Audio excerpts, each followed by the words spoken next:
Hello guys, welcome new cooking blog. আজকে স্বাদে গন্ধে ভরপুর, একদম জিভে জল আনার মতন একটা রেসিপি। বন্ধুরা সবাই কোথায় আছো? তাড়াতাড়ি ঝটপট চলে আসো, তোমাদের জন্য একটা নতুন রেসিপি নতুনভাবে।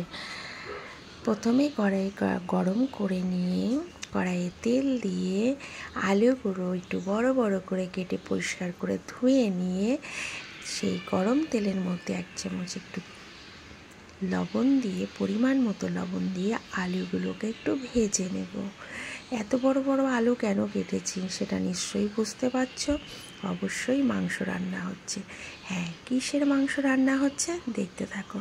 চলো বন্ধুরা, আজকে নতুন স্বাদে নতুনভাবে তোমাদের জন্য রান্না করছি এই রেসিপিটা। আলুগুলোকে হলুদ আর একটু লঙ্কার গুঁড়ো দিয়ে লাল লাল করে ভেজে নিলাম। কেমন লাগছে দেখো তো আলুগুলো, একদম মনে হচ্ছে না যে রঙে ভরপুর। যাই হোক, আলুগুলো ভাজা হয়ে গেছে, আমি তুলে নিয়েছি। আর সেই গরম তেলের মধ্যে 2 চামচ ঘি দিয়ে দিলাম, একদম পুষ্টিকর ঘি। তারপরে দিয়ে দিলাম সমস্ত গরম মশলার কিছুটা করে।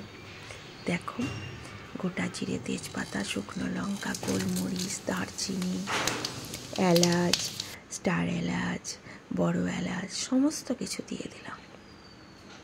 তারপরে দিয়ে দিলাম ধুয়ে পরিষ্কার করে রাখা মাটনের, লাল লাল মটনের বড় বড় পিস, একদম চর্বি সমেত। আজকের মাংসটা ছিল একটু রেয়াজি টাইপের, তাই ভাবলাম একটু অন্যভাবে রান্না করি। হ্যাঁ, তাই আমি একদম ফোড়ন দিয়েই মাংসগুলো তেলের ওপরে দিয়ে দিয়েছি। এইবার আমি মাংসগুলো একটুখানি তেলে সতে করে নেব। বন্ধুরা, এইভাবে রান্না করো। আর দেখো, কিছুটা চর্বি আমি তুলে রেখেছি। কেন তুলে রেখেছি সেটা দেখতে থাকো, স্কিপ করো না কিন্তু, একদম শেষ পর্যন্ত দেখো। দেখো, রঙটা কিন্তু বদলে গেছে একটু তেলে নাড়াচাড়া করার পরে। এইবার আমি দেব একদম ম্যাজিক্যাল মশলা। রেগুলার মশলার মধ্যে এই এমন একটা মশলা যেটা এরকম সময় দিলে পারে সেই মাংসের স্বাদ আরও অতুলনীয় হয়ে যায়। হ্যাঁ, দিয়ে দিলাম একদম কুচি কুচি করে কেটে রাখা পেঁয়াজের কুচি। এই সময় যদি মটন রান্না যখন করবে, এই রকম স্টেজে যদি তোমরা পেঁয়াজ কুচিগুলো দাও, তাহলে এক্সট্রা আর ভেজে রাখতে হবে না, সেটাও খেতে খুব ভালো লাগবে। মাংসের সাথে একদম কষানো হয়ে যাবে, গ্রেভির সাথে মিশে যাবে। তাহলে মাংসের সাথে পেঁয়াজটাকেও ঠিক এইভাবে আস্তে আস্তে ভেজে নিতে হবে। গ্যাসের ফ্লেমটা কিন্তু একদম বাড়িয়ে দেবে না, মিডিয়াম আঁচে রেখে দেবে। বন্ধুরা, তোমরা কেমন আছো? সবাই ভালো আছে তো? অবশ্যই ভালো থাকবে। আমিও ভালো থাকার চেষ্টা করছি, ভালো আছি। তো দেখো, পেঁয়াজটা বেশ আমলে এসেছে, তাই না? দেখো, মিশে গেছে মাংসের সাথে। এই পরিমাণে কিন্তু আমি একদমই লবণ দেব না। এখন এইখানে আমি দেব বাদবাকি মশলাগুলো পরপর। এইবার দেব আমি পেস্ট করে রেখেছি আদা, কাঁচা লঙ্কা, রসুন, সেইটা আমি এবার দিয়ে দেব।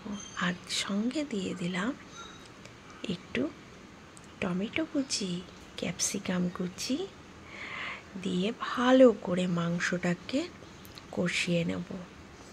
আলতো হাতে মাংস কষাবে আর একদম মিডিয়াম আঁচে রেখে দেবে। মাংস কষাতে কষাতে যখন দেখবে একদম তেল ছেড়ে দিয়েছে, ঠিক তখনই পরিমাণ মতো লবণটাও দিয়ে দেবে। এখন কেন লবণ দিলাম? আমি আলু ভাজার সময় কিছুটা লবণ দিয়েছিলাম, আর এই সময় একটু দিলে পরে মাংসের মধ্যে লবণটা ঢুকে যাবে। ভালো করে কষিয়ে নিলে পারে মাংসের মধ্যে সমস্ত মশলার গন্ধটা চলে যায়, আর সেই মাংসটা খেতে খুব ভালো হয়। এবার কিন্তু আমি ঢেকে দিয়েছিলাম। ঠিক 10 মিনিট পরে ঢাকনাটা খুলে একদম দেখো এই রকম হয়ে গেছে। আমি কিন্তু এখনো হলুদ দিইনি। হলুদ দিলে মাটন খুব তাড়াতাড়ি সেদ্ধ হয় না, আর মাংসটা টেস্টও হয় না, কালারটাও নষ্ট হয়ে যায়। এখন দেব আমি জিরার গুঁড়ো, লঙ্কার গুঁড়ো আর হলুদের গুঁড়ো। এইবার আমি এই রেগুলার মশলাগুলোকে দিয়ে মশলাটাকে আবার ভালো করে কষিয়ে নিয়ে আবার কিছুটা ঢেকে দেব। তারপর দেখো ঢেকে ঢেকে রান্না করার পরে ঠিক এইভাবে দেখো মাংসটা প্রায় অনেকটা কষানো হয়ে গেছে। এইবার যে আমি আলাদা করে চর্বিগুলো রেখেছিলাম সেই চর্বিগুলোকেই আমি আবার দিয়ে দিলাম। এখন চর্বি দেওয়ার কারণ হলো চর্বিটা যাতে গলে না যায়, সবাই খুঁজে পায় মাংসের মধ্যে, তাই না বন্ধুরা? কে কে এরকম মাটনের চর্বি খেতে ভালোবাসো আমার মতন? আর সেই ভেজে রাখা আলুগুলো এবার দিয়ে দিলাম। আবার 10 মিনিট আমি ভালো করে মাংসটা কষিয়ে নেব। ভালো করে মাংসটা কষিয়ে নেওয়ার পরে তারপরে জল দেব। কিন্তু আমি পাশের গ্যাসেই কিন্তু আমি জল গরম করতে দিয়েছিলাম। জল উষ্ণ গরম করে নিয়ে মাংসে দিলে মাংসটা টেস্ট হয়। যে কোনো তরকারিতে একটু উষ্ণ গরম জল দিলে তরকারির টেস্ট হয়। দেখো কি সুন্দর তেল ছেড়ে দিয়েছে না মাংসে? হ্যাঁ, আর দেখতেও কত লোভনীয় হয়েছে। এইভাবে কিন্তু মটন অবশ্যই বন্ধুরা বাড়িতে রান্না করবে। রান্না করে খেয়ে আমাকে বলবে যে রেসিপিটা তোমাদের কেমন লেগেছিল। আর আমাকে কিন্তু অবশ্যই কমেন্ট করবে, আমি কিন্তু অপেক্ষায় থাকবো। হ্যাঁ, এই দেখো আমি এবার গরম জলটা দিয়ে দিলাম। দেখো জল দেওয়ার সাথে সাথে মাংসের রঙটা কেমন খুলে গেল। একদম লাল লাল মাটনের ঝোল হবে আজকে। তোমাদের সঙ্গে আমার রান্নার রেসিপি শেয়ার করতে ভীষণ ভালো লাগে বন্ধুরা। আর তোমরাও আমার এত ভালোবাসা দাও, তার জন্য অসংখ্য ধন্যবাদ। এইভাবে পাশে থেকো, অনেক ভালো লাগে তোমাদের এই কমেন্ট করতে। আমার অবশ্যই কিন্তু কমেন্ট করো। দেখো চর্বিটা কি সুন্দর একদম শক্ত শক্ত রয়েছে, আর মেটেটাও দেখা যাচ্ছে। যাই হোক, মাংসটা ফুটতে দেওয়া হোক 10 মিনিট। এইভাবে ফোটার পরে দেখা যাবে যে মাংসটা কতটা নরম হয়েছে। আজকে কিন্তু মাটনের এই পাতলা লাল লাল ঝোল দিয়ে গরম গরম ভাতে ভীষণভাবে পেট পুড়ে খাবে সবাই। যাই হোক, আজকের রান্নাটা তোমাদের কেমন লাগলো অবশ্যই জানাতে ভুলো না। আর কে কোথা থেকে আমার এই ব্লগগুলো দেখো অবশ্যই কিন্তু জানাবে, তবে না আমি তোমাদেরকে ভালোভাবে ধন্যবাদ জানাতে পারবো।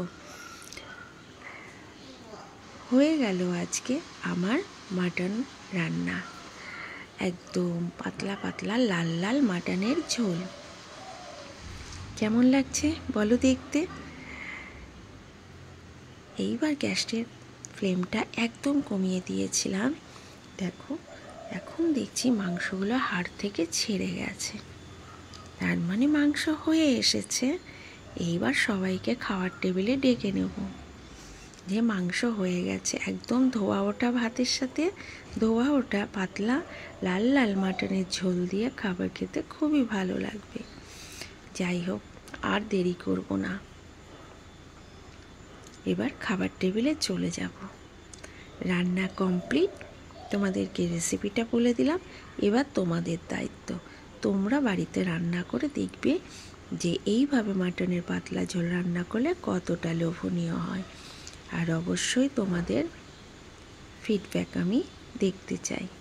একদম অপেক্ষায় থাকলাম। এইবার খাবার টেবিলে খেতে দিয়ে দিই।